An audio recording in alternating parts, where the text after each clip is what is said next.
আমি হয়তো কোনো দিনই এই ঘটনাটা ভুলতে পারবো না।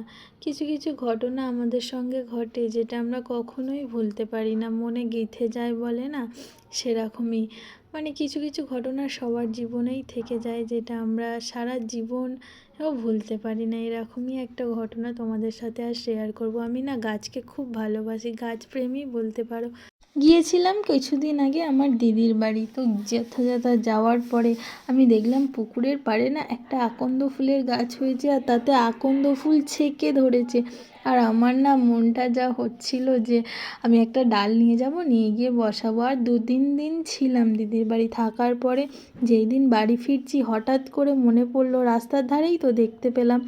তখন যথাযথ দিদিকে বললাম, বলতে দিদি দুটো ডাল ভেঙে দিয়েছিল, দেখো এখানে একটা বসিয়েছি আর ওই পারে একটা বসেছি। এই গাছটা একবার ফুল ধরেছিল, বাট ঝরে গেছে, জানি না কেন ঝরে গেছে, তবে আবার কুড়ি আসবে মনে হচ্ছে।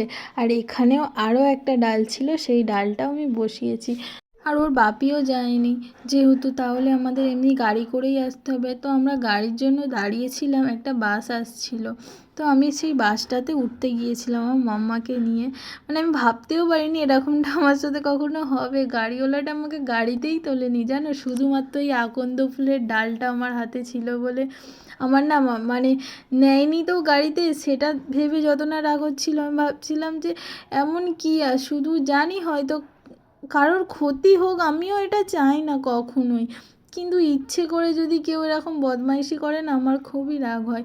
আমাকে বলছে কি, এই আকন্দ ফুল গাছের আঠা যখন চোখে লাগে লোক অন্ধ হয়ে যায়, তোমার হাতে ওই গাছটা আছে, না ফেললে আমি আপনাকে গাড়িতে নিতে পারবো না। বিশ্বাস করো আমার যা রাগ হয়েছিল না, আমি তখনই বলেছিলাম আপনি যান, আমি আপনার গাড়িতেই উঠবো না।